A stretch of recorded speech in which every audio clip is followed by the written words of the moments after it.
Alright, peace family, man. Welcome to the One House Build. This week we're gonna do something different. We're gonna bring some hot talent from Birmingham. We're bringing one of the coldest artists I know in the city, sister by the name of Joell Regal. She has a very different style, very organic style. We're gonna let you check her out. So without even further ado, we're gonna bring out our special guest performer, Joell Regal. Woo! Yeah.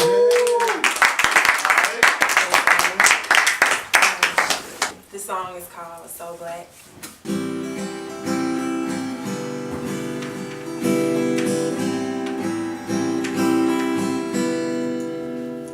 He told me I was so black, not laced with the riff-raff, embrace my culture and turning ass with a split back.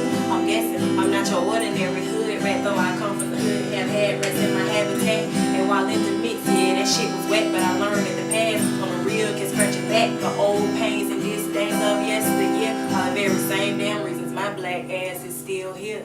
My dad delivered this same ass with his bare hands, used the olive oils without all the kinks, man. My sister had to play nurse to help my daddy out while delivering this lady. Yeah, this baby was born in-house. Excuse me, my bad, I mean our apartment. Section 8 over in Cedar Park, the projects. But he never knew cause he could see my mindset, crown and royalty, not the misery of a lost set. Black is beautiful, black is proud. Screaming out, yeah, I'll say it out. Wear it on my sleeve as is. You know what this is.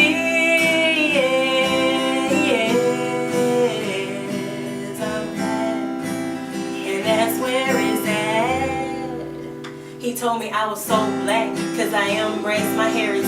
And he told me how much he liked the way I carried it. Got to know my culture, fell in love, and up and married it. That's why you'll never hear me say that I'm a bad bitch. But I'm the best queen that's ever left you so tempted to want to do things that later has you repenting. I'm sorry, this body's not just for renting, neither for sale like an heirloom, you must inherit it. Pass on from the royal stars, gotta come with horns and shit. Red carpets and rose bells, be worthy of having this. A young fine and mellow fella, who knows that? There's so much more to love than a big ass and being black. My ass cracks you shit, but my mouthpiece spits flames in my womb, produces diamonds, being home one in the same. You know who I am before even knowing my name. I'm a black girl who rocks VT. Get at me, man. Black is beautiful, black is proud. Scream it out, yeah, I'll say it loud. Wear it on my sleeve as it is. You know what this is. I'm black, and that's where it's at. Alright.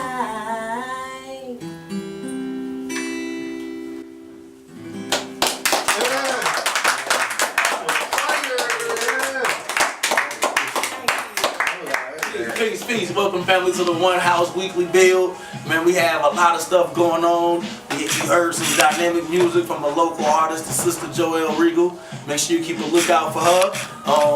We was out in Gate City yesterday, man. It was a wonderful experience, man. The people embraced us well. We was out there about 12 strong, marching the street, passing out Willie Lynch letters, passing out hidden colors. Man, it was a great experience, man. They looking for us to come. But I'm gonna let y'all with the information word of mouth before y'all check that out too. Put your queen here so she can hit the spill. The DVD alone, bro, real split. They trying to get like a dub for it alone, bro. And we give it to Me them and free. the family, we just put our resources together, came through and said, you know what? This Like every black household should have it. It's our information now, you feel me? Yeah. You know what I mean? Well, about like a 2 hour, about 2 hours long. Longer than that, Oh, it's man, two, 'cause it's two parts, different. man. Part 1 about 2 hours, part 2 about 2 hours. So just sit back and marinate on whatever however long you can, and then come back and watch it later. You might want to watch it at a time though, but you might be so sucked in, you gonna watch all of it like that. Yeah. Don't even cut it off. Yeah. Everything. Okay.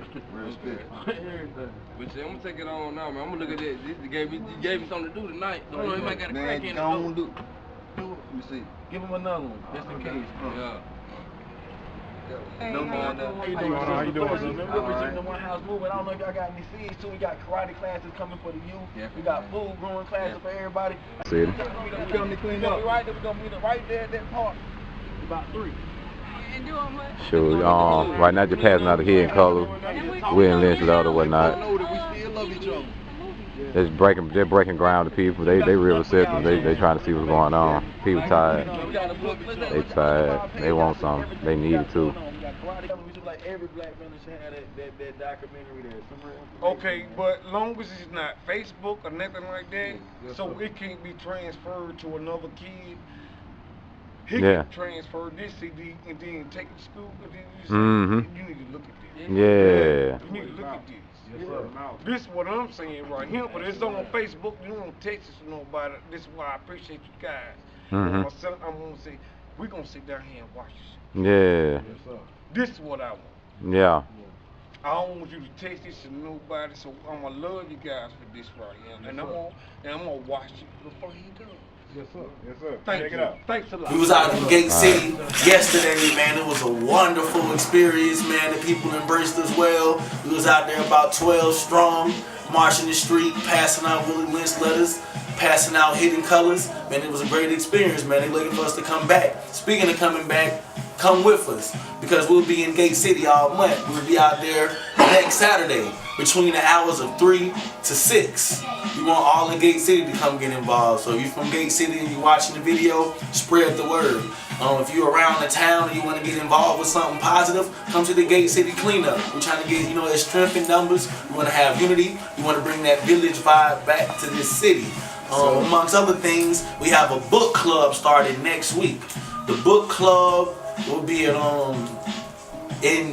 Forestdale at the church is I think it's First United Presbyterian Church, right off Tomahawk. Please come check it out. It'll be Friday from 7 to probably about 8:30ish. We will be talking about the book Destruction of the Black Civilization by Chancellor Williams. You can download the PDF. If you don't want to get the book, you can order the book on Amazon. It's roughly about $12. Or I suggest if you have an iPhone, cell phone, computer, you download the PDF and you come to the class. What we'll be doing, we'll be breaking it down, probably about 2 chapters per week, and we'll be going in and discussing the chapters. So get ready to go over the first 2 chapters, or introduction to the first 2 chapters next week. Amongst that, we have a community meeting that we do every Sundays at 4 o'clock at a black-owned business by the name of Purse Party in 5 Points West. It's 2211 Bessemer Road. It's right there beside the subway. You can come out on your Sundays so you can be part of this think tank. You want to have a think tank with action. So we don't want these meetings to just be meetings. We want them to be like huddles. We want to leave these meetings with a course of action and a plan of action. So please come and be a part of that. And any suggestions that you have, leave them at the bottom of the comments. And that's a good way to come into us. We're going to get into the bill today. We got a couple good topics. I'm going to keep it to the brother Martez Files and we'll get into what we got today. We're going to have something a little different. We got a round table bill that you can see. So you'll be hearing from a lot of good people in your city today. Yeah.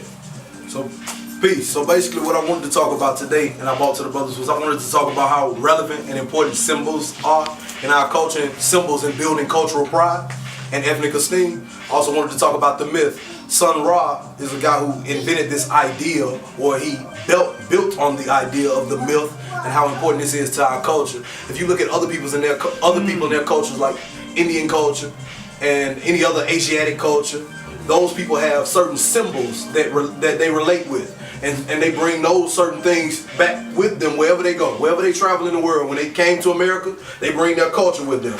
And so I wanted to talk about how important and relevant that is for our people and our culture. And I also wanted to talk about the symbols, the myth, and Sun Ra in general. And I'm going to let Zone build on that Sun Ra topic. So yeah, we can kick it.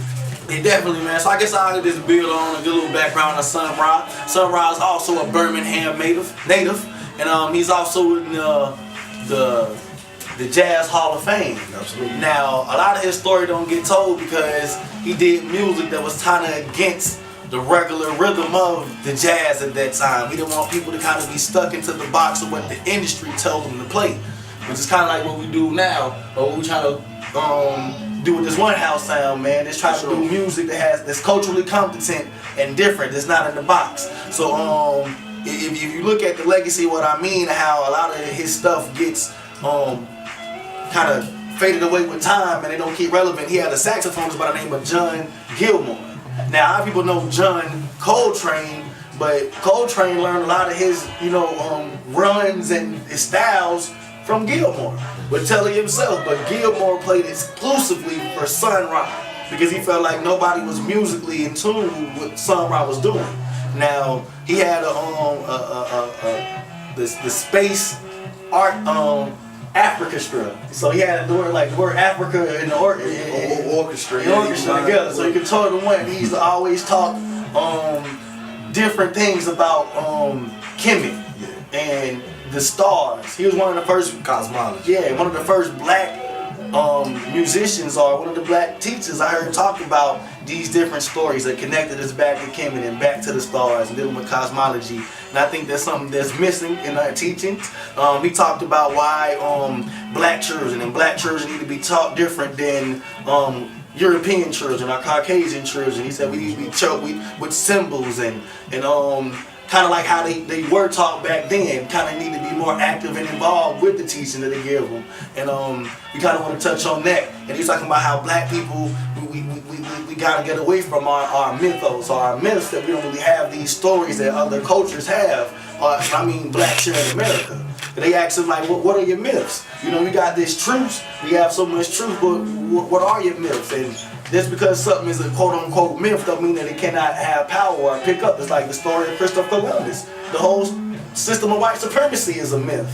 But they have a lot to show for that. You see what I'm saying? But what I mean is that our history, our culture, we come from many cultures, many people. And I feel like it's hard to pinpoint our exact historical references. So I feel like we must get all these stories, collect our experience, and kind of come up with this pure experience of what we are today, and mix it with, like what I say, we keep the meat and spit out the bones. Absolutely. We take what worked from all these great African cultures to make this new greatness, and we do away with what don't work. We take the science that can be taken and used and show good work, and let that benefit. Anybody else want to build on that? Yeah, let me read some. We're talking about symbols and how they relate to myth. I want to read what a symbol is. A symbol is something that represents something else by association, resemblance, or convention, especially a material object used to represent something invisible. An object or an image that an individual unconsciously uses to represent repressed thoughts, feelings, or impulses. A little bit of something else about symbols, how they work. Symbols clarify ambiguous information, meaning something that's hazy or in the gray, it kind of makes it, bring forth to understanding about it. It conveys a wisdom about it. It conditions the mind and spirit into a certain belief system. That's why each religious belief system, regardless of whether, I know in the scripture it says no graven images, but there are still symbols for that particular belief system. Symbols also regulate the thought and behavior by influencing imagination and freedom of the mind. It's very hard to put a symbol out of the mind forever. I mean, think about it. Like, for instance, when we think about Jesus, like even the conscious people, when you think about Jesus, the first thing you might think about is a white guy. Picture. Not because you're not consciously, you know that Jesus wasn't black or white or whatever, but it's the first image that we were taught of Jesus. Yes, sir. So it sticks in the mind. You know what I mean? Something else about symbolism, how it's used, is when people are not sure what to believe or to think, the use of symbols can be very powerful because images direct and control the direction in which beliefs and thoughts will actually take from or take form. Yes, sir. That's kind of a reason why, like, when we look at the signs and the symbols of ancient Kemet, that actual language was pictographic, meaning it was symbolism, because they understood that the symbols were readily attached to the mind and you could be able to spit it back verbatim because you instantly think in symbols instead of words. You know what I mean? So, I think another thing about symbols push things down into the subconscious. And if you really want, and we talk about getting deep, if you really want to get deep, you want to get something down to the essence, down to the heart of the issue. So when you get something in the heart, down in, then when it's triggered, then a whole lot of other things begin to spring from it. So, I think in this day and age, I think symbolism is very important, especially in this day and age, because you have a lot of people, based off the social media and the type of technological outlets that we have. A lot of things can be interpreted wrong in different ways, but with symbolism, when you have something that can be seen and that can be recognized and that can be visualized, and something that you can look at and you can see it's more than just you looking at something and saying, oh, well, that's what that is. When you're able to look at it and see and say, and when you can look at something and it takes you on a whole visual journey from mental, physical, emotional, it just takes you somewhere. And I think symbolism is a very important part of our day and age. Yes, sir. The symbols are power, man. It's like, you know, you can use different symbols to kind of, like you said, to put certain messages deep into people's psychology. Exactly. Like if you look at the Ankh, you know, the Ankh is a symbol, and you can look at the Ankh on many different levels to see how it represents everlasting life or eternal life. From one representing the circle on the top of the Ankh, where you know you can't tell where the circle begins or ends. So that's also one expression of how it's eternal life, but also the connection between the female womb and the male phallus. Being one, connecting them as one to show you that's how life continues to go. So you know, symbols can have so many different levels, and even symbols can be changed. Like if you look at the swastika.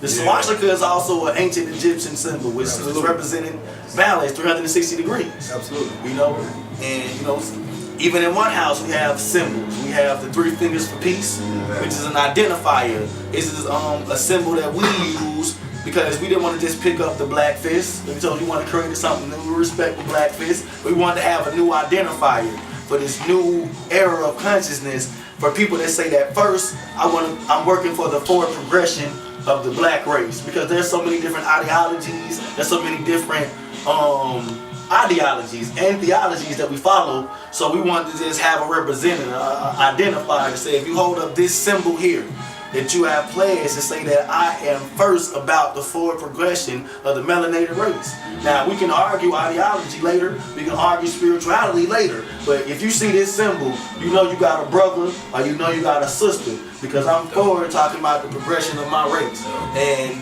even with that, I feel like the 3 can have many symbols. I feel like there's a 3 in many other, in many spiritual understandings. You got the Father, the Son, the Holy Ghost. For me, I look at it as the black man, the black woman, and the child, because that's the backbone of the black family. You don't get nothing outside of that.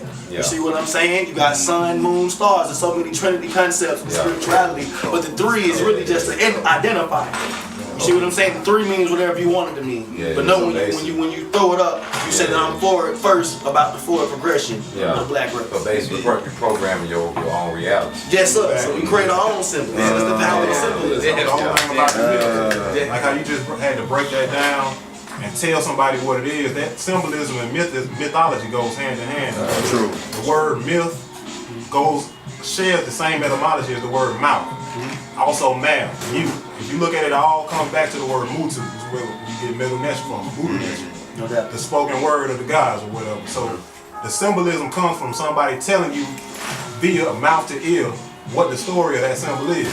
That's where we get our myths from. So it's very important that we come up, like what you said, with our own mythology based on our own symbolism. That's crucial. That's dope. Yeah, the symbol is very important. Yeah, so like I said, it's all about signs and symbols, man. We need something like that. We can identify with each other, so when we see it.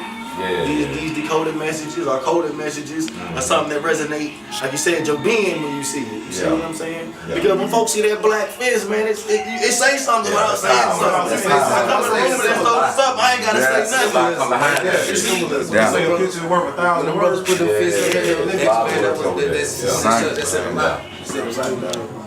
Then as we talk about if you want to talk about the fist, as we relate that back to our own history, particularly as we look at Booker T. Washington, many of us get confused when he made his speech in terms of, as he talked about the races, he said we can be as separate as the fingers. But when we come together with this, we provide a mighty force. And I think that as we pathologize how we come together as people, how we, in terms of what we're building here now, it is a process of coming together, and then in that coming togetherness, that we have to create our own myth in terms of how that takes place. But the danger is allowing other folk to define those things for us ourselves, for themselves. I was just talking about that the other day. When we begin to allow other folk to tell our own story, because we have a particular vantage point that we tell our story from, and then we allow other folk to tell it. They tell it from their vantage point, and we're just witnessing that with the movie Selma, with all the controversy that has come up around that, and the part of the essence of arrogance is white folks trying to tell us how that story ought to go. But the sister told the story the way she wanted to tell it. So we need to embrace her story. Yeah. Just the fact of getting the story out, that's important. Right. Mm-hmm. Yeah, I like to piggyback off that because, our mind work by association. Yes, sir. So like the brother was saying, our people that took our story and put their twist on it, or put their view on it. I know just a few years ago, a lot of these symbols that we brought from the Ankhs and the pyramids, people thought that was like idolatry and devil worship and all that. But we're taking those symbols back because we see them every day how these corporations use sun logos, pyramid logos, because it goes back to the subconscious of the people. These are symbols that's been around for thousands of years. So just think of what it says to your subconscious. That's something that you agree with. That's something that you like. So you're going to spend your energy or your fiat or your currency or whatever for these businesses because they're putting up sun logos or pyramids or things to attract your subconscious. And they program you to keep you in a hex. You know what I'm saying? They doing hexes out and wonder why people killing each other, going crazy. You know what I'm saying? Basically just all symbols. Exactly. You know what I'm saying? It's a program. And I would even go so far as to argue is the people who control the symbol have the power. And one of my favorite people to quote is Wade Noble. Wade Noble has this quote: "Power is the ability to define reality and have other people accept that definition as if it were their own." And so that's always been so relevant and so powerful for me because what it said was that if I define something, if I come up with the definition for what this is, and other people take hold of it, and they start saying that that's the definition because I created it. Essentially, I've changed. I've controlled the reality. I've created a new reality, even if that wasn't the original definition. Because I've changed the definition and people have accepted it. I've controlled the reality, like the swastika. It's a fact, and these things happen, man. I think. Well, who else said we was big on outside of symbolism, brother? The myth, we already been touching on the myth, and we already hit something raw. We can move on to like all the other bills that we're going to have. Yeah, I say, man. I think we can come back to the mythology a little bit though, because every culture has their mythology. Yes, sir. And all it really is showing you the potential within yourself. Yes, sir. They call it the hero's journey. When you're fighting these battles and going against these monsters, these are nothing but temptation within yourself. Yes, sir. As you rise up and become that hero, that hero. I'm sorry, go ahead. No, the same thing when it comes all the way down to Superman and Batman. These ain't nothing but a sword. Taking stories from the same story. Same what it is a lot of them is also universal laws and principles that's personified. Indeed. So a lot of it, like you said, is your humorism. They're stories that telling stories about other things, kind of like allegories. You see what I'm saying? So that's why they say more than one thing at one time. And that's why you can see that all these different African cultures or all these different what's the word I want to say? Native cultures. They kind of have a certain sequence to where the names change, but the overall symbolism is the same. And it ain't that they were copycatting. It's because the universe only works on certain principles. And they're gonna equate the same. Now I can tell them differently, but it's like saying man, 2 + 5 is 7. And you like, nah, 3 + 4 is 7. And he like, nah, 1 and 6 is 7. They all 7. That's right. They all equal 7. Which way you gonna tell the story? That's just like the Jesus story when they talk about it for Philasians. You can check out Philasians on YouTube, and then they break it down how it was taking, Julius Caesar. You know what I'm saying, the JC to JC, but they took Julius Caesar's story and, gave it, Jesus. I'm glad you brought it back to that because I wanted to just say that, I kind of struggle with the whole concept of the Christianity, but I came to the point to where I'm like, you know, people can have that story, but I feel like it's a detriment if you still hold on to the pale image of Jesus. And I think that hurts us as a people, because if you look at the psychology of black people, when you feel like your savior is something other than yourself, another being than your own people, that creates a you're not gonna see pride in your people. Then it creates a certain affinity to those other people. No matter if you say it doesn't, because it has to boil down to our children. Because you can look at the dog test. You got little kids that will reject a black dog and say it's ugly. I want the white dog. And I feel like this comes from the imagery, from everything that you see on TV being white and bright and positive, and everything dealing with black having this negative vibration and aura. So they paint you negatively, and they paint this greatly. Like you said about Superman. Superman is white. Spider-Man is white. Every man is white. That's why, like, I get into it with like a lot of other teachers. Like, you know, we get into this educational realm and we be thinking we doing something for the kids, like we putting them on it. But I tell like the teachers all the time, we don't want to indoctrinate. We trying to educate. Like, you don't want to project your ideas and thoughts onto the children. Like, let them come up with their own, and like a lot of the assignments that I do with the kids is like, I let them challenge like history. And so I teach history, so I let them challenge history. So whatever written in the history book, I let them come up with their own interpretation of that history. So what would it look like if you had created this scene? Like, what would this look like if you had been here? You know what I'm saying? And so, and some of the answers they give be way better than real history. Like, it's profound what these kids can come up with when they able to challenge, indoctrinate. Like, that ain't you don't even know if that's true. That's just from somebody's history is a narrative written by somebody who was supposedly there. You see what I'm saying? So if they were there, they wrote it from their perspective. History is normally told from the victor's perspective.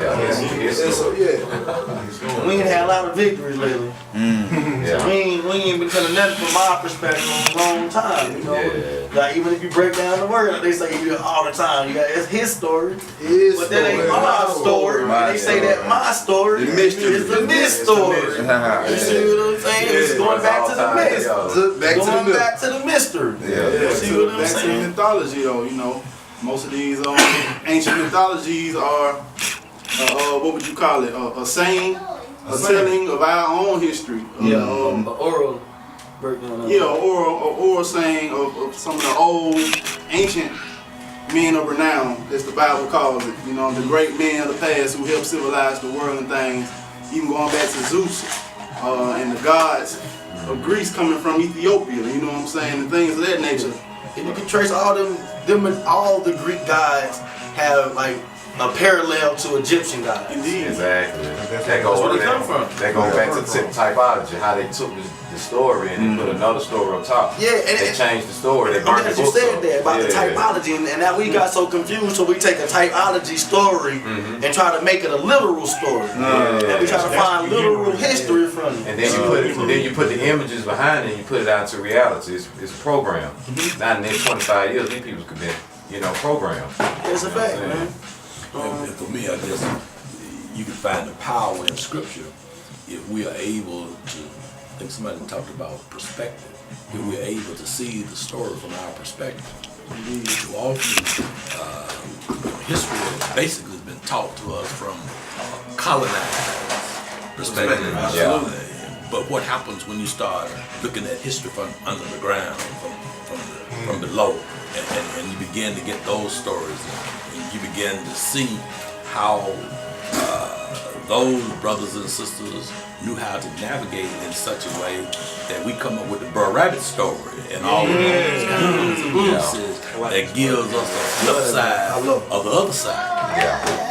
Just shake your hand, brother. I just want to shake your hand. Just be able to say I did.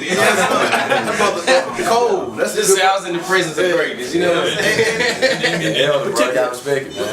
Particularly if you look at the story of Daniel. You know, what happened once the people had been colonized and they took the intellectuals and brought them and put them into the kingdom. No disrespect, brother, and they sent all our bright minds to brown.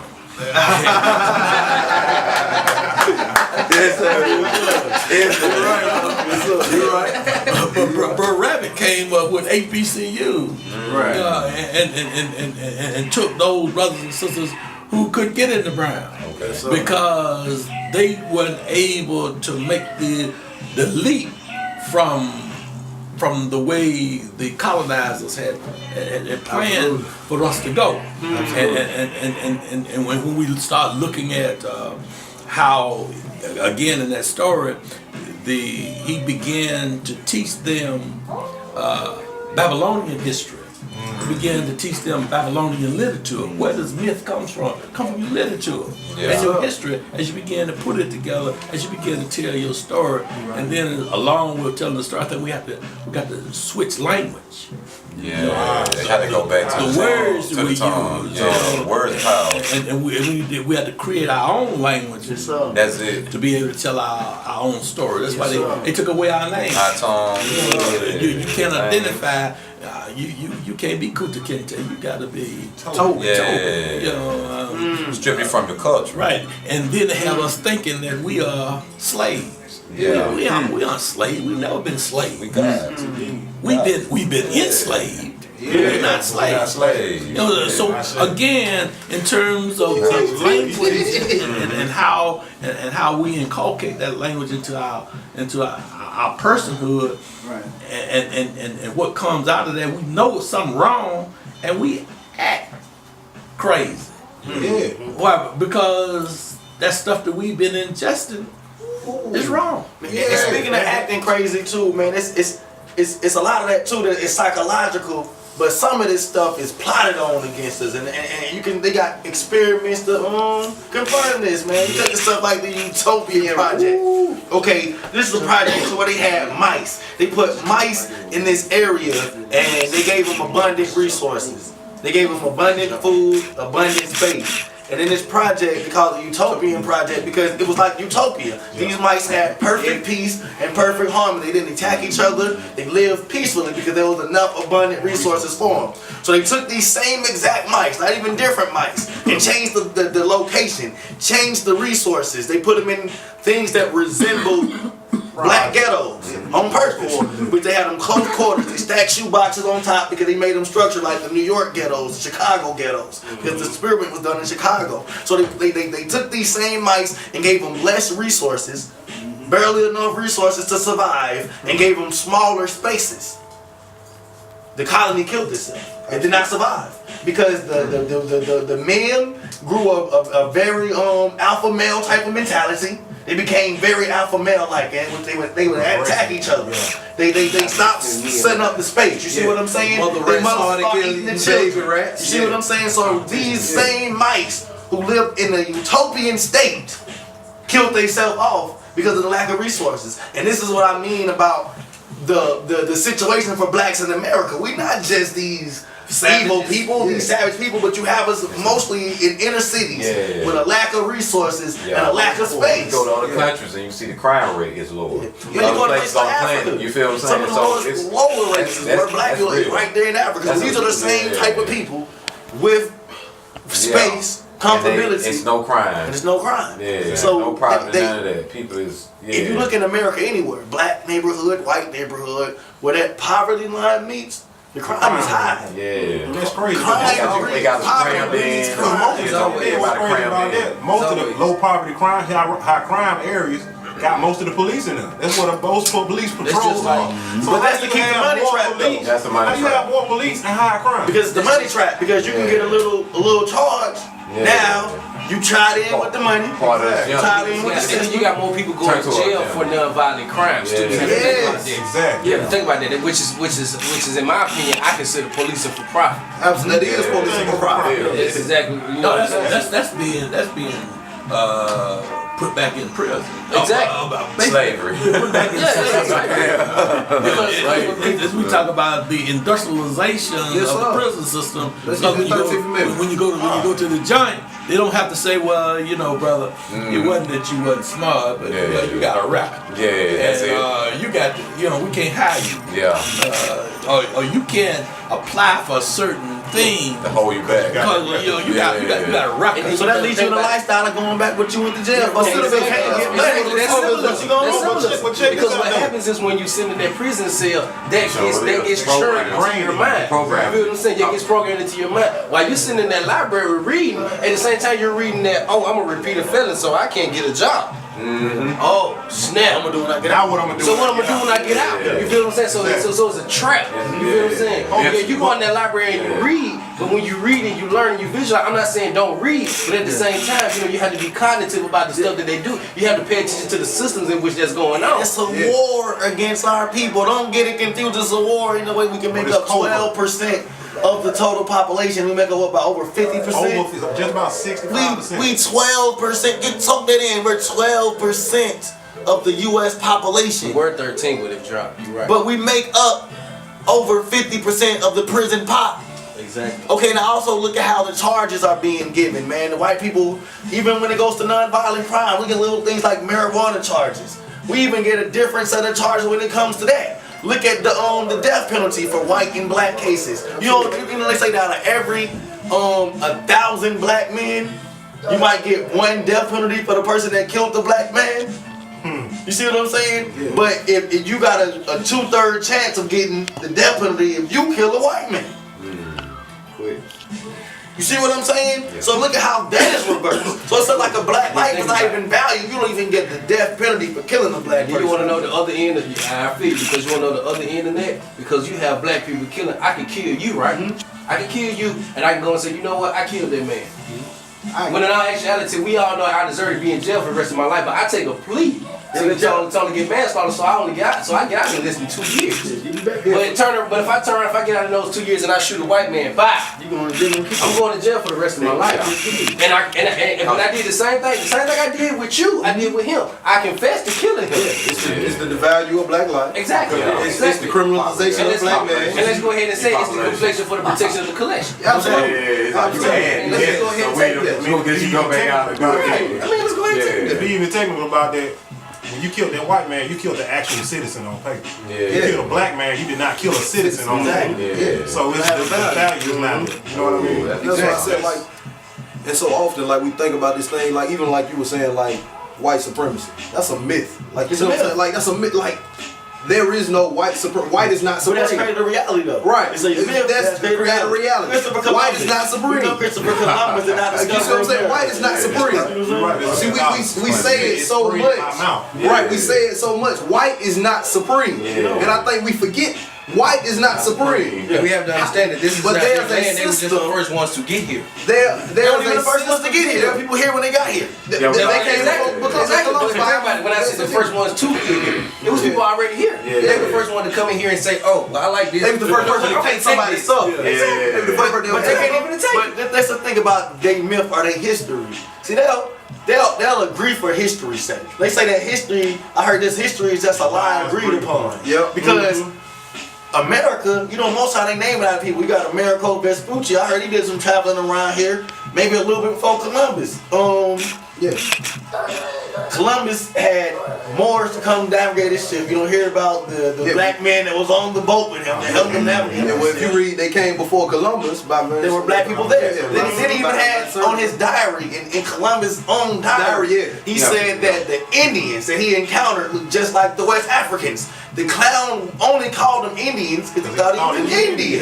So that shows you that he wasn't on top of what he was doing. You see what I'm saying? Let's just be real. People don't like to say it. He was lost. Let's just be real. He was lost. But the mythology, didn't know where you were going. But the mythology is he discovered about it. He discovered the new word. Exactly. The real thing is what he said. They came up with a system. They came up with a system to make you think. He did.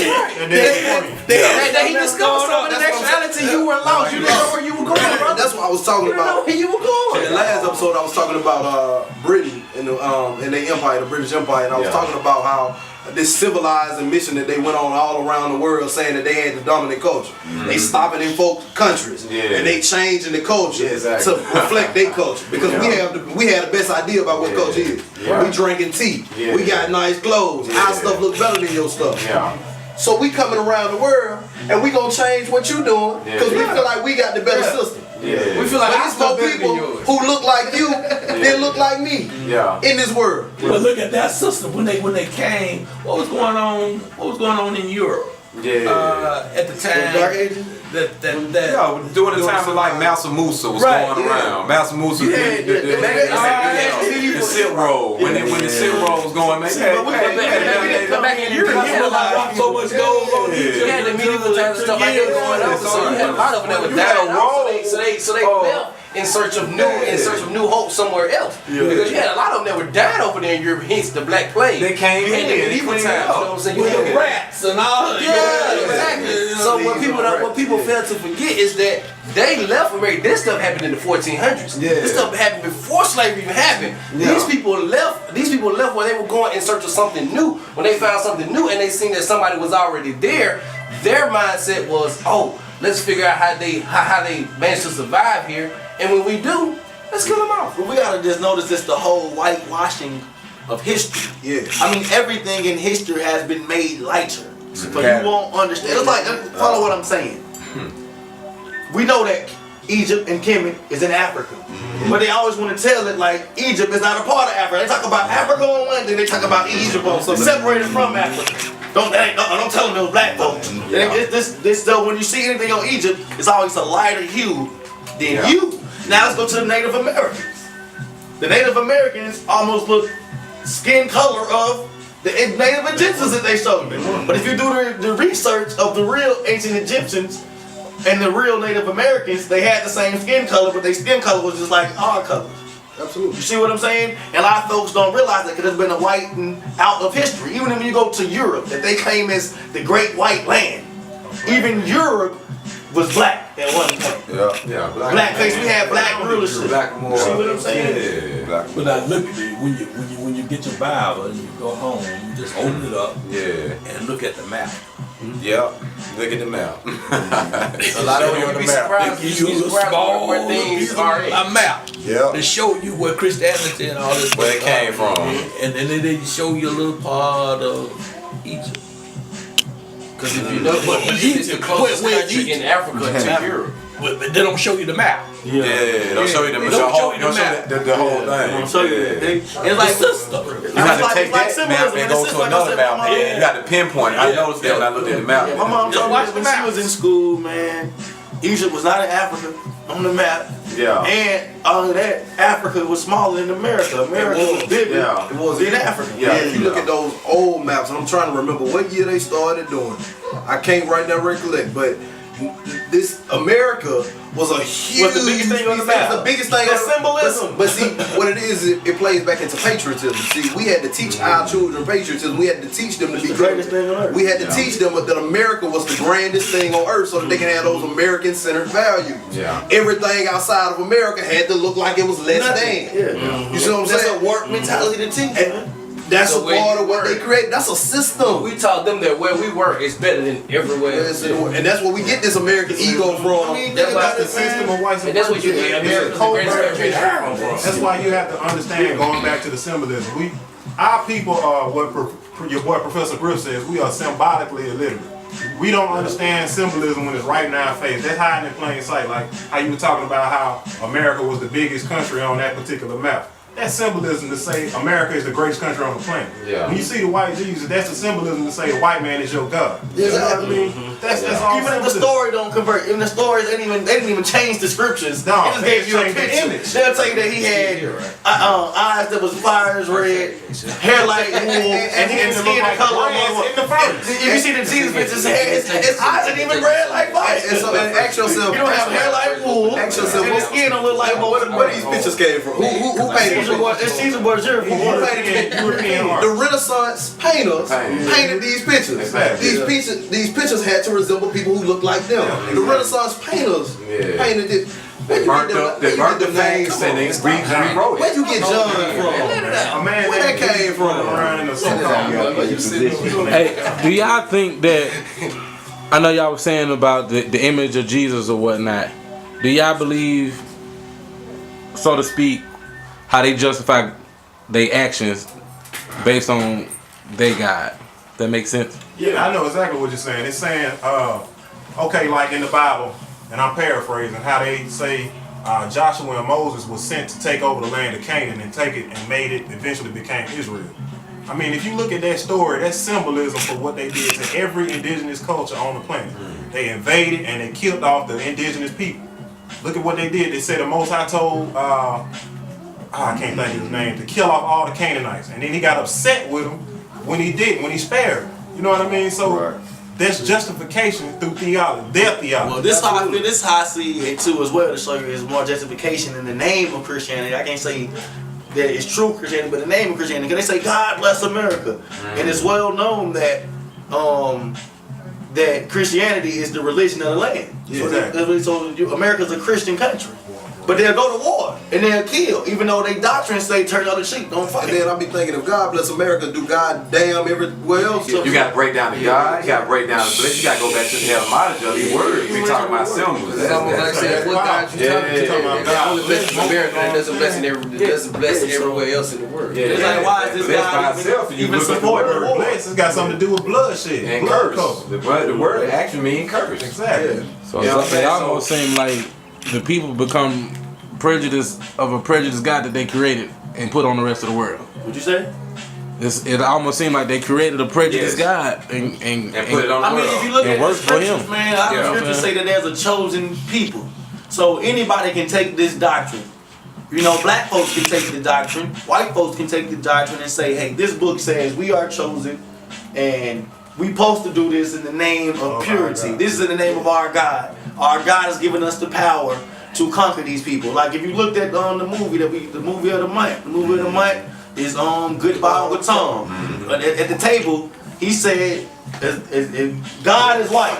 And as long as God is white, we shall prevail. So that's the mentality. Think about that.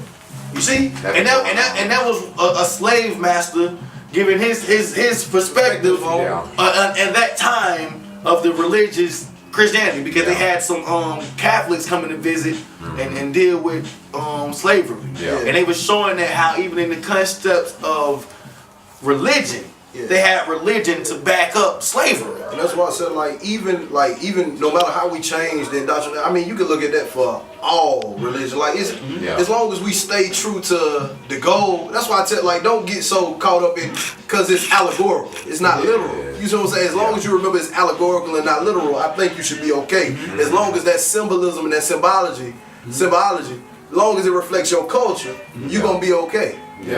Because I know I got into it on the internet with some folk. I made some folk, man, because I asked, is Islam Arabic or is it African? I asked, what else I asked y'all? What else I asked? Boom, tell you. What else I asked? What else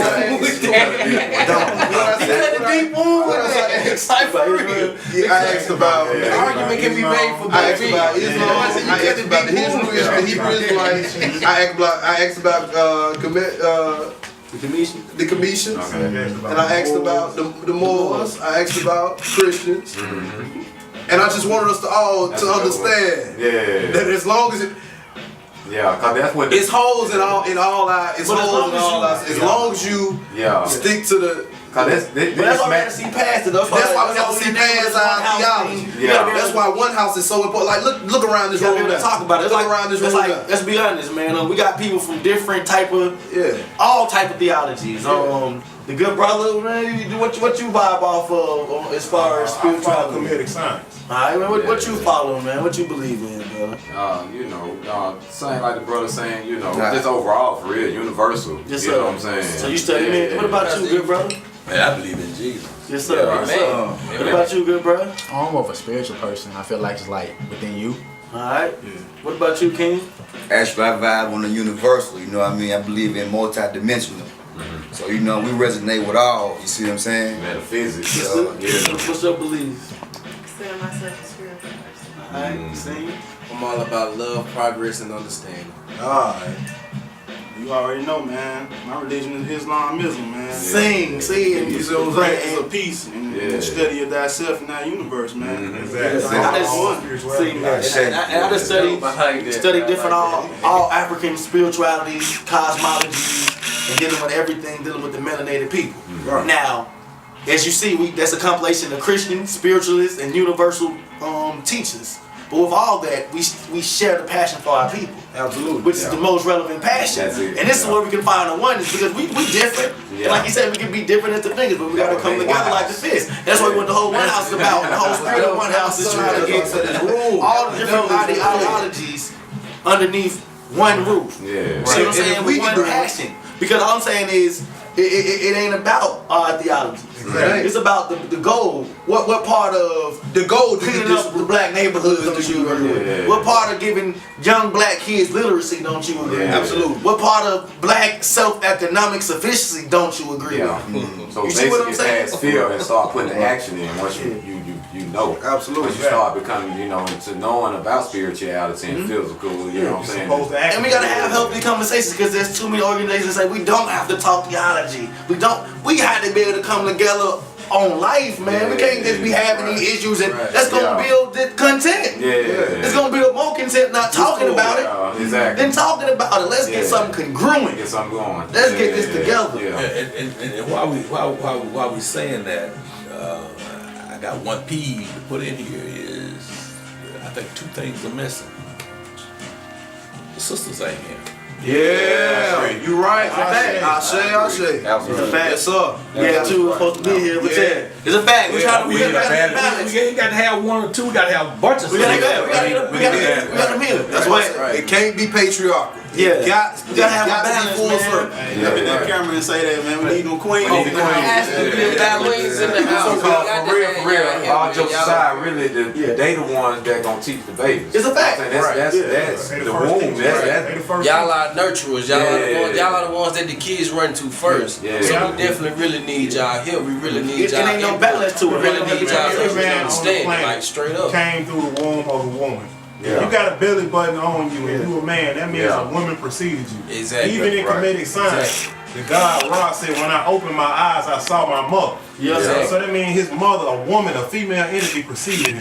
So we need to bring that femininity on. Exactly. It's the most powerful thing on the planet, man. And like I said, we really ain't gonna be right as a nation till we can sit here and balance, man. And balance. We need each other. We need them just as much as they need us, man. That's why I work so hard to make sure we working on those relationships. I work so hard to make sure. That's why with the symbolism to me, the most important thing is the black man, the black woman, and the black child, the black family. Because if you look at yourself as pro-black, you can't have blackness without the black man, black woman, and black child being in harmony. You saying? So that is what we fight for. This is what we're about: harmony in the family and having pride in being what you are. And that's what we want to facilitate. And I feel like we definitely need most sisters viewing their viewpoint, getting involved in the community. So sisters, if you see this show and you want to come out, It's open call. hit the comment and we'll tell you how to get here. Every Sunday. Opinions are much loved and respected. I promise they are. And Just the unity, period. Just the you know what I'm unity. saying? Just among, you know what I'm saying, the queens. We just need unity. You know what I'm saying? We need daycares. It's a lot, man. You know what I'm saying? Because none of us would be sitting here if it wasn't for a woman. Let's just go and put it out there. None of us would be sitting here if it wasn't for a woman. So we need y'all. We need y'all, definitely. That's the heavy attack on. They going to the black women non-stop. Exactly. You know But think about it though. But even that, and I thought about something very powerful today, man. It made me say, man, that's deep. But just think about, as I talk about the whitewashing of history, and how they took away the blackness out of history. But think about how many strong black men I can name you, from Nat Turner to Malcolm X to powerful brothers. We want to do a representation one day when we did a celebration where we took a hero and a shero. I started thinking, can I give you a sister for every month of the year that we can celebrate? Definitely. They didn't took sisters, they didn't took the power of the black woman off the face of the universe. They have, so think about that internal struggle that she must face when she go to look in history and she not mentioned.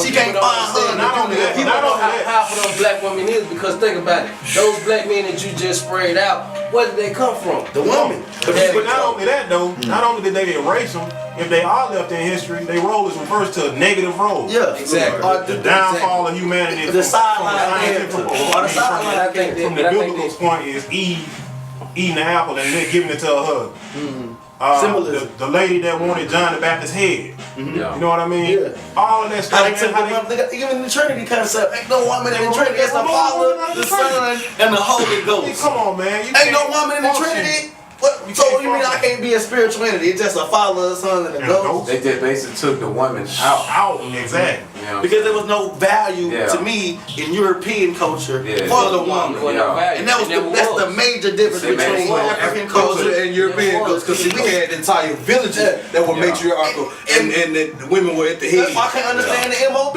concept. I think that's straight European. Anytime we had took the value of a dollar with a white man's face on it, over your money, my chick bad looking like a bag of money. It don't say much about your value of a woman. That's the best. Because I'm gonna be honest with you, bro. I'm gonna be honest with you, bro.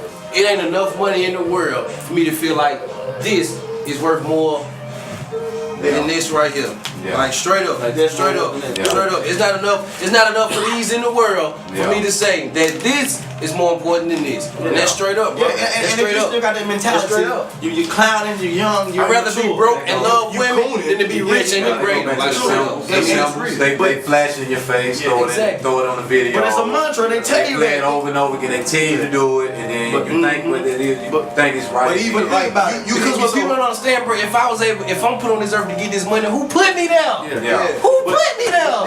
But you started to say money over. Check this too, and I'm gonna bring this up. It might be a little vulgar or whatever, but when Ether and Mello was telling us about the song, y'all was telling us about the Truffle Butter song, by Wayne Drake, you know. Like how decode. That's decode. Yeah, you hear it. Like you hear the sound. It sounds so smooth and good on the radio. When you find out what that is, you know what I'm saying? Working down what Truffle Butter is for the folks. It's a little graphic, but okay. Need to know. Need to know. So basically, okay, y'all done heard the Truffle Butter song on the radio. And y'all hear it on 95. They play over and over. It's one of the top. It's like top 10 on the radio right now. We're gonna play Truffle Butter in 10 minutes. So Truffle Butter is basically when you are having sex with your woman and you have anal sex with her and you get some of the anal sex juices on your penis and then you put it back into her vagina. Which is destruction of the vagina for one. You're destroying the womb. You're destroying the womb. So you want the womb and the family. It's war on the womb. Another key point, they trying to bring the gay law and all this in. The whole lot with that. That's the part. That's another part of genocide of killing off the womb. I say. I mean, look at the our folks don't know. The #1 killer of black life since 1970 is now abortion. They have been attacking the black womb and the black phallus for the last 50 years intensively. And look at the whole concept. Let's look at this. My mother and my father come from big families. I'm pretty sure everybody in this room can say the same thing. To where they had about 10 to 13. This whole new concept of the nuclear family of just 2 kids, that's a very European model. Do you realize that the black woman can naturally produce about 6 to 8 kids on average, maybe more? But the average European can only produce 1.8. Yeah. Not even 2. 1.8. So this is why most of their families have that 2-baby structure. It ain't just because they cannot go past it. There's the use of fertility drugs. And it's like if you watch the movie, the movie Goodbye Katrina. You heard it when they was at the vet. They produced litters. There's so many of them. They always had that concept. If you look up the history of eugenics and how eugenics was started, white people tried positive eugenics. We said we're gonna have all the babies we can have so we can keep up with this new populating slavery. And they found out they couldn't keep up. So they said now that we can't do positive eugenics, we gotta stop. We gotta do negative eugenics. So if we can't outproduce, we gotta stop the way they produce. So think about it. Let's fast forward. Now look at the black culture that's popular. They tell you every black man devalue the woman. They teach independence to the woman and also give them a household structure where they can produce a baby and get rid of you. And that word, the key word you just used, independent, you know, in a pen. Then you got EBT, you know what I'm saying, welfare, you dependent on the government. And you get used to that, you know what I'm saying? So that whole thing just take away. And it's more than on cycle. It's more than on that, but check this out though. If you I beg y'all to do something else, do your research. Most of the sisters that I talk to on there, a good portion of the ones that I know have had their tubes tied. Exactly. Now that's something deep. Another thing, if they get a man in the household, they'll lose all. Do y'all think it's more of a political or Y'all think it's more of a political or racial agenda? Both. Both. It's both. It's both. That's why you can't separate the two. That's why you can. That's why you can always flip the racial aspect. And I told somebody, remember I told somebody that on the internet Everything's not yesterday? political racial. The lady on the internet told me, why does everything have to be political? why does everything have to be? I said, sweetheart, everything is political and racial. Everything. Everything. Because the whole politics of white supremacy is race. Right. So I mean, come on, man, this government is set up on white supremacy. It's about genetic survival. A government that had Jim Crow laws, Negro laws, and black laws. And you're gonna ask me, can you separate politics and race? And you created laws to separate me from you. Clearly. You created laws to separate me from you.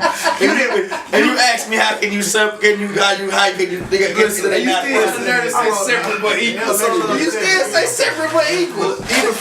Even on the smallest scale, like you know how petty you gotta be to go build another water fountain because you don't want me to drink. You know how petty you got to be like, I don't even want to. You're so petty.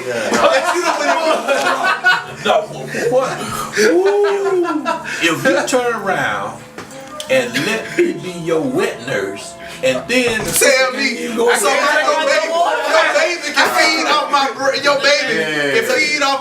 woman's breast, but I can't use your baby. You know how petty you got to be. But think about how smart I'm gonna take care of my white child, but you can't drink with me. You can't drink. How about this stupid as this though? When it was slavery, we used to live in their house. Absolutely. Now that slavery is over with, they want us to go back to Africa. So you don't even want us in the country. You brought us here. We go back to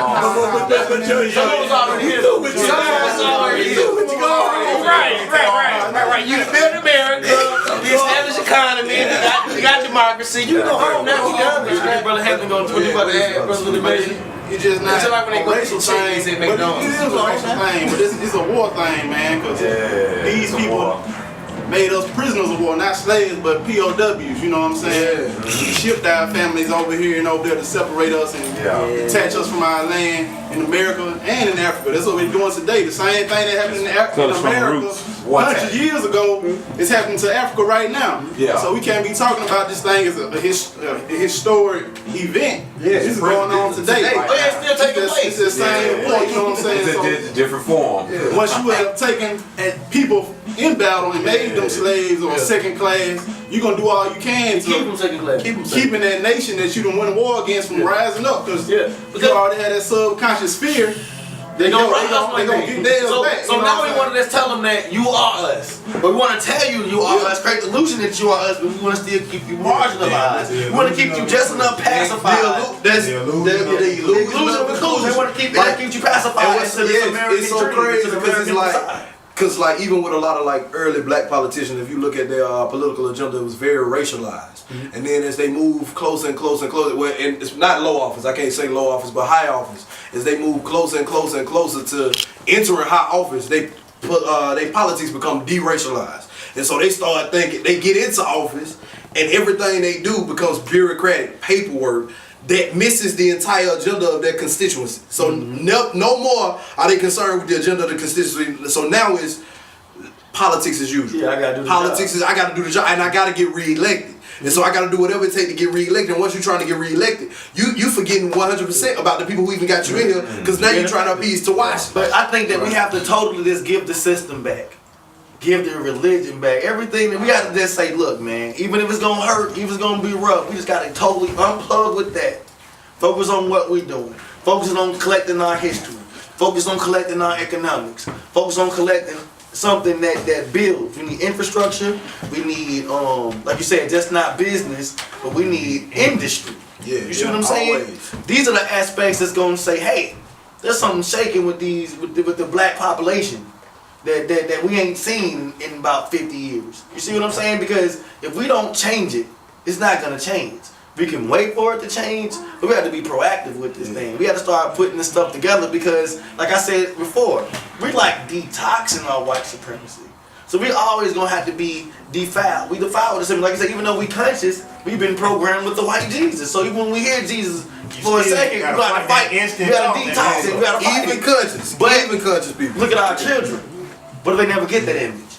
Yeah, that's They're not being detoxed. Exactly. See, so what we doing is setting up this. We'd already been defiled. Yeah. But we can set up a system of purity for the next race. That's what we doing. And this is what this is about: setting up infrastructure so the kids they gotta go through the process of breaking down the matrix. Yeah. We can present them something different. We can present them an alternate matrix that runs right with their system. Yeah. But that's what it is. It's all a matrix. Even if we go it's our program. So it's our program. Black God, black symbols, black teachers, black schools, black meals, black love, all black everything. All black everything. And I ain't talking about no clothes. I'm talking about it. But how do we do that?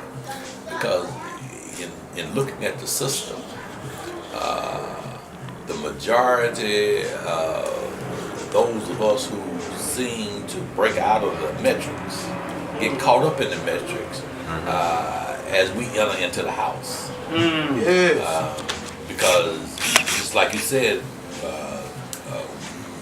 the higher, who was it that said that the biggest fools in our community basically are your PhD. Because you got to buy that stuff, line and sink. You got to. There ain't no way. If you get through that system, again, the system. Because they tell you what to write, when to write, what to write on, how to write it. I've done whatever they said for me. It's about regurgitating. That's what I tell them all the time. Regurgitating information. Absolutely. I tell them all the time. Once you get into that system, to get a piece of paper, you got to become what they want you to be to get just to get a piece of paper. Just to get it. You got. I'm telling you, the same evidence I had one of my. Matter of fact, I was talking to Zone about it. And Zone was saying like, I'd be amazed at how you went in their system. You get A's and whatever, and I was getting C's and whatever in that. But I was like, so you was free thinking. I was giving them back what they gave me. So talking about Kimmy. Yeah, you was trying to free think. You was around here trying. See, I knew I was gonna free think when I went home. See, I didn't need what you. I don't need what you got. I don't need what you want right here. See, I knew I was smart before I went to school. Exactly. So I don't need what you got. You ain't giving me nothing. I'm taking everything from you. And I'm gonna give it back to you the way it's supposed to be given back to my folk. You know what I'm saying? So you tell me A plus A plus A plus A, I give you back A plus A plus. I ain't gotta tell you what I know. You don't need to know what I'm here to get what you got. Because I know what I know. You see what I'm saying? I'm trying to educate the school. A baboon don't raise no bells. Black, you supposed to be raising black. You know what I'm saying? That's where it's supposed to be. You know. And I think we confused that, man. We ain't trying to do it out of hatred. This thing out of love, man. When you start to love yourself, that's why some people get confused. They say, man, y'all black nationalists filled with hatred and hate. But I don't hate nothing. I love black people so much that it makes you want to motivate and do something for my people. It's an aspect of love. And once you vibrate on this much love, you won't stand for it in the black community. If I love you, I ain't gonna let nothing happen to you. No. So I tell people all the time, man, I love everybody, bro. Whatever nationality you are, black, white, Asian, Hispanic, Indian, Arabian, this, that, and the third. I love you. I love you because at the end of the day, we're all human. You feel what I'm saying? But at the same time, you feel me? I'm all about acknowledging and I want progress of my people because I know what my people have been through. You feel what I'm saying? And I feel like my people still are owed a lot more that the next race didn't get. You feel me? So I'ma always be proactively black about my race, but at the same time, I don't love no other race less than I do my other. You feel what I'm saying? I love you the same way I would love an Asian brother if he can't get this done. You know what I'm saying? But at the same time, you and I have a connection that he and me and the Asian can't get. You hit it on the head. You was like, if I come into the house and I see children sitting at the table. That was so deep. And I see the Asian baby eat, and I see the Japanese baby eating, and the white baby eating, and the Indian baby eating. And the black baby is eating, but it's not eating as much as everybody else, all the other babies. But I come in the house with food. I come in the house with food. Do I distribute Am I wrong? Do I distribute it equally?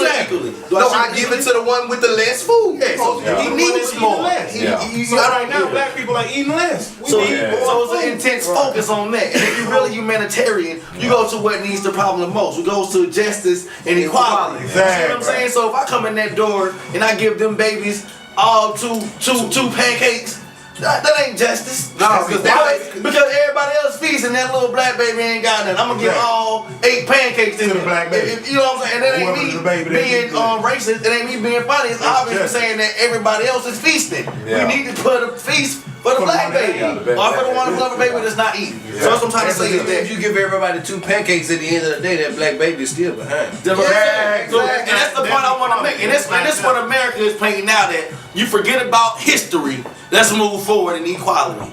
But it's like, we're not naive or blind to the fact that y'all have built y'all riches off our backs. Y'all got free land from the Native Americans, a free labor from black folk. And you want me to start from where I'm at right now? So you got to jump, skip, way to the front of the line. Years. To the way to the front of the line. And then you want me to start wherever I'm at and be like, catch up. 40 acres. It's even now. Right. It's even. But I don't want us to get caught in I always make sure. We don't want to get into I don't never want to get caught into a victimization narrative. I always want, because black folk are resilient people. Even though we done been through all this, look at us in this room now. We awesome, bro. You see what I'm saying? We awesome, bro.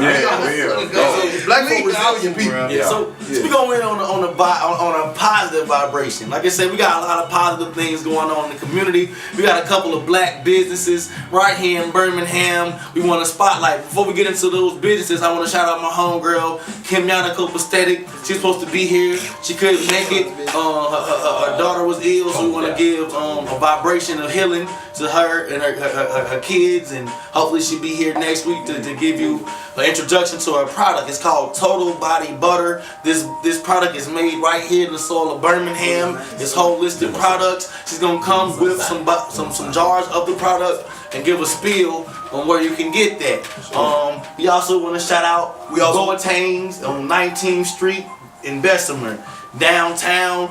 They're a Cajun restaurant, black owned, great food.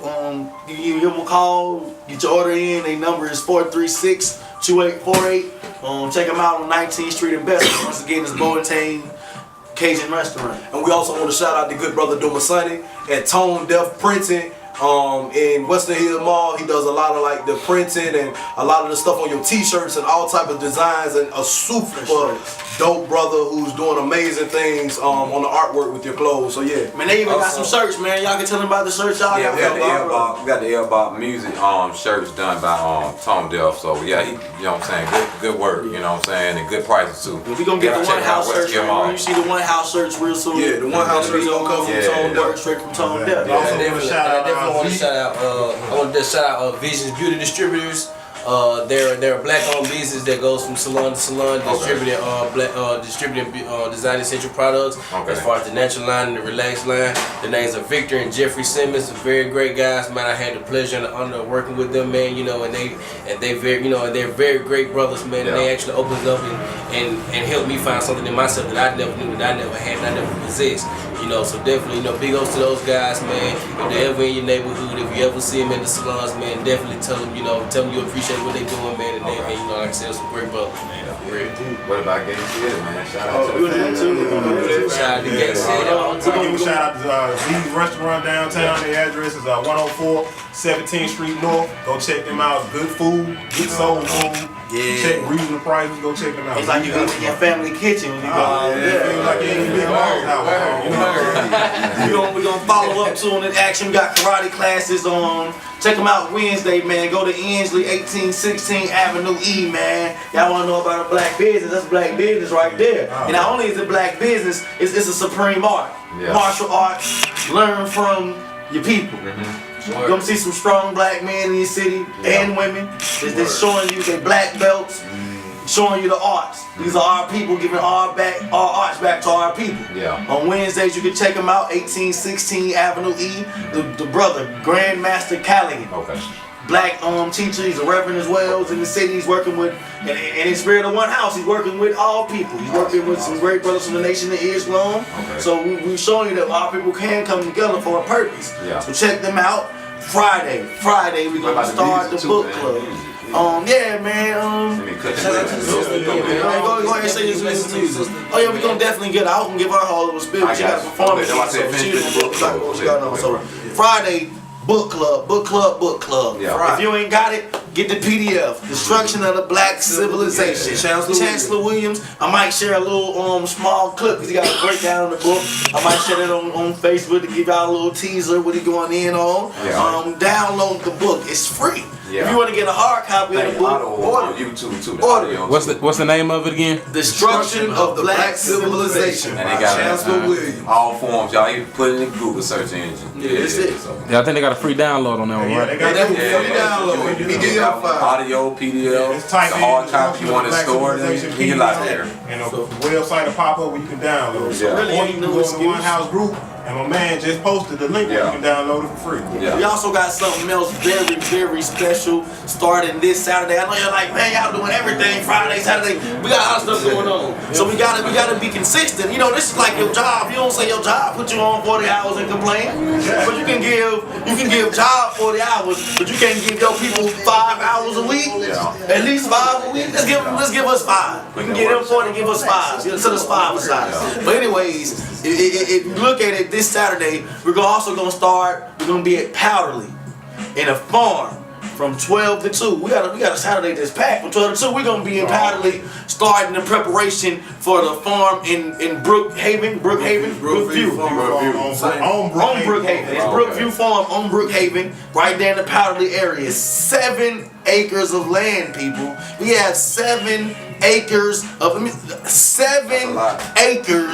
land that we can control. That's 7 again. See, 7 acres of land. So if you say there's nothing going on in our city, but we got a farm that we can start putting the preparations for. Where's the people They already got something out there too. From 12 to 4, starting Saturday.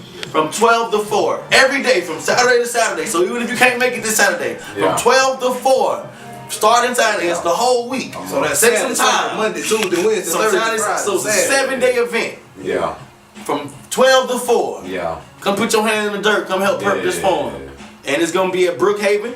We're gonna have the exact address on the comments. I'll share it. Come add that. I'm gonna put a Facebook event up there for y'all too. And it's for the next 7 days.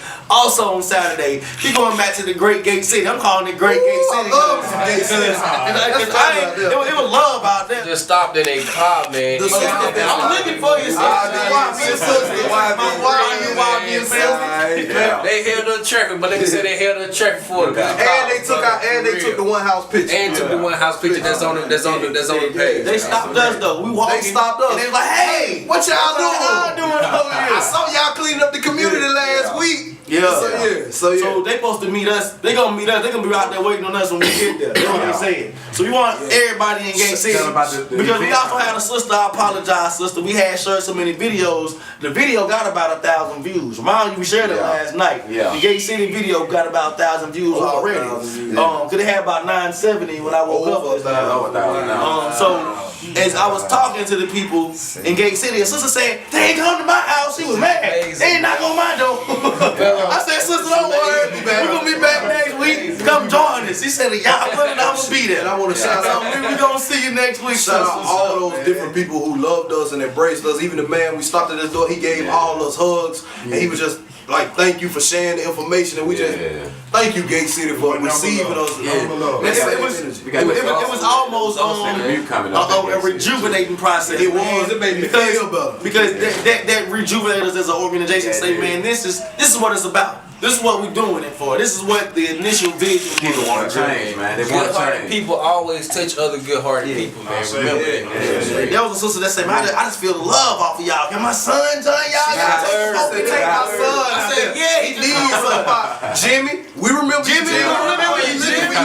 Come on, let us, Jimmy. We waiting on you, bro. So, like I said, man, we want to keep it like that, man. We appreciate y'all for looking out. We're going to keep something coming every week for the people. Tune in for the One House Bill. You see the One House show is growing. If you want to be a part of the show, contact me. You can be a part of the show. You feel like you got something to say, come say it. Come get this work. We ain't calling you out, but we calling you out. Come join this movement. Come get this work. And bring us some work too. Yeah, so we're gonna end it. We're gonna end it in the good words and the catchphrase that my good brother always say. It's a One House. We're gonna say, come get this work. Peace. Alright, y'all, welcome back to One House. So you got the good brother Martez here, and I'm about to interview the good sister, and she's gonna tell us a little bit about what we got going on. So good sister, would you like to introduce yourself to the world for him again? My name is Joell Regal, and I'm a singer-songwriter and guitarist. Absolutely. So how long have you been singing, songwriting, playing that guitar? Since 2012. Since 2012. So I've been playing the guitar a little bit longer than that, but I've been singing and performing and writing songs since 2012. So you got any music out that the people can find? Oh yes, I'm on YouTube. You can find me at my website. It's joellregal.com. It's Joell, 2 L's, no E on the end. Regal, that's like royalty, not the Buick. And you can also find, I have a song, Rainbows and Sunshine. It's on CD Baby, but that's also on my website. Absolutely. So I know a lot of people probably want to get in some in-depth knowledge about you. So what inspired you to start creating this music? God. God. I say that because, well, I've always been a writer, but I wanted to get into songwriting, and so that's what made me actually learn to start playing the guitar. And these songs just started pouring out of me. And at first I had no intentions on singing them myself. I thought I was just, writing for other artists, other singers, but literally I was just sitting on my bed one day and it was like God spoke to me clear as day and was like, you gotta sing them yourself. Yeah, so I fought it for a while, but that's what I eventually started. So what are some of the things that drives you? What drives that passion? Oh gosh, I think the number one thing that drives me is the fact that I learned that was my purpose. Absolutely. And so it was just, I was thirsty to know what my purpose was. Living on purpose. And once I found it out, I was just like, okay, well, I'm going after it, 150%. And the second thing, which I realized this is a part of the reason for her existence, is my daughter. Yes. Because there are times when I really do want to give up, but I can't because of her. Yes, so. And you keep it and you pushing strong. We love your music. So is any new projects that you got in the future that you want to let them know about? Anything you got up and coming? Well, I'm actually getting back in the studio very soon, and I'll be working on an EP. So I've actually begun that. The song Rainbows and Sunshine is a part of that project. But yes, I'll just be moving forward with that, and that's pretty much it. It's a lot coming up. Absolutely. Like We're so honored to have you in our presence, and thank you so much, good sister, for that. Thank you. Yes, ma'am. I appreciate it. Thank you for having me, by the way. And I think this is something very positive that y'all are doing. And Thank you I'm so glad much. to be a part of it. I am. Thank you so much, One more good song sister. for us, too, please? Yeah, one more song. So this final song, excuse me, I'm going to do is called Spirit More Than Human. And I feel like this is going to be very appropriate based on the conversation that all the brothers just had. If you don't mind, I'd like to give this disclaimer right quick. I had a thought one day about how pretty much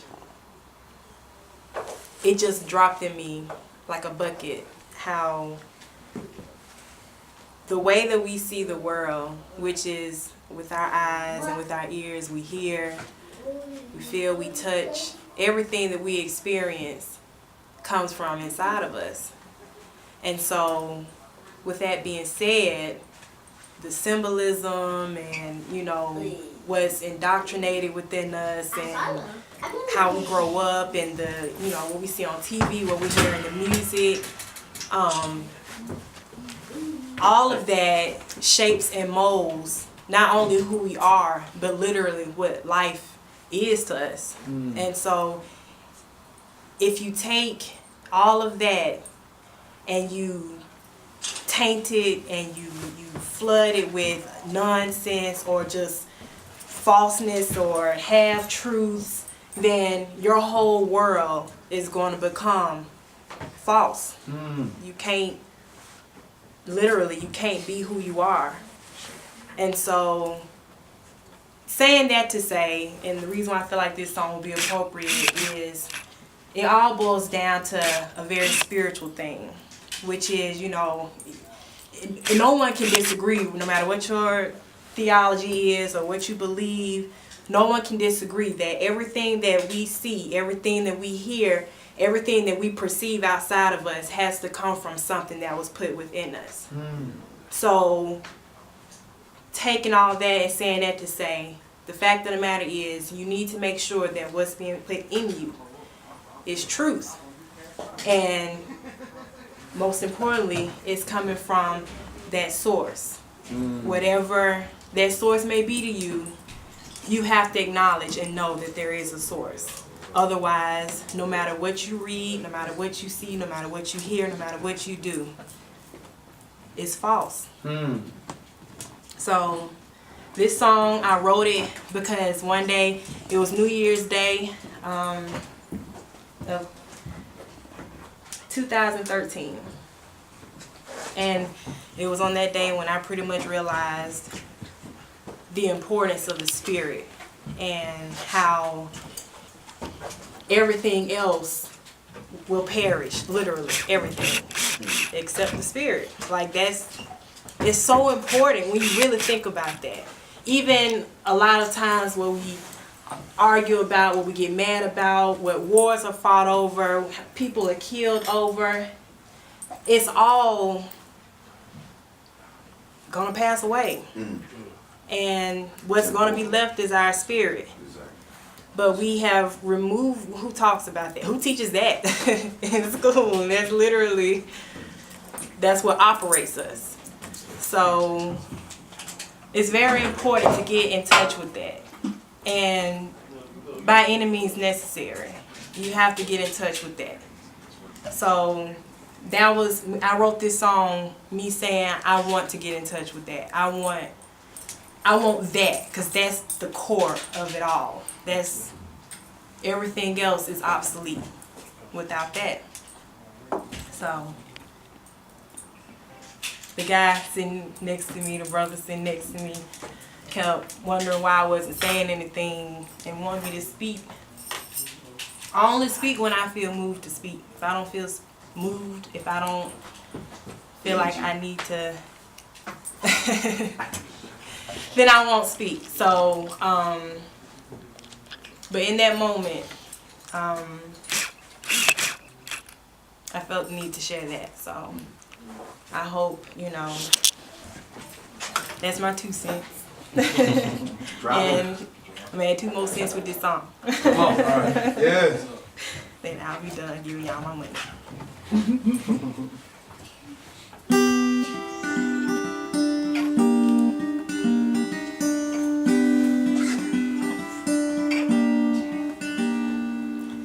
I want to live my whole life in a bubble where I can create my own world free of trouble.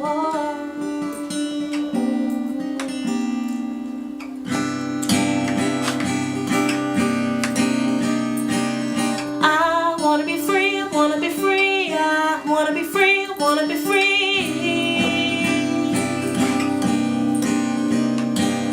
I wanna be free, I wanna be me, a spirit more than human being.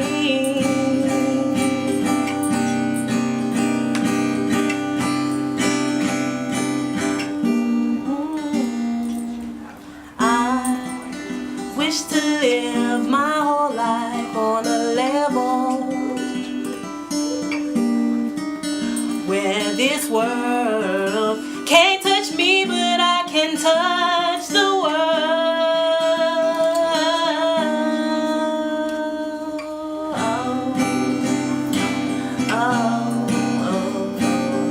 I wanna be free, I wanna be free, I wanna be free, I wanna be free. Yeah. I wanna be free, I wanna be me, a spirit born a human being.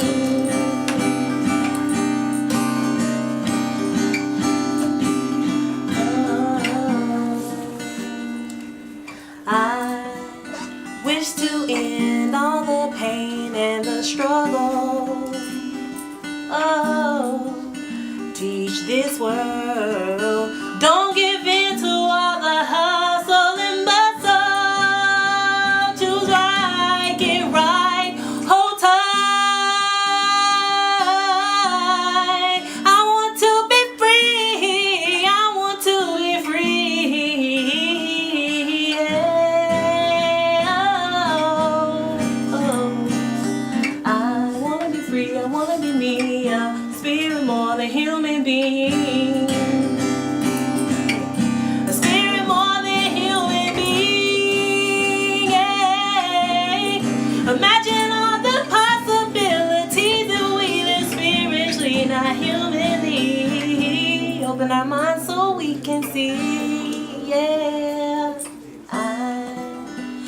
to live my whole life in a bubble.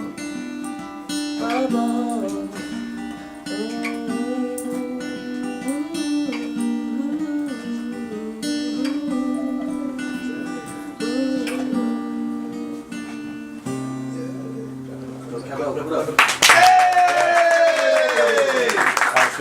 I was thinking that.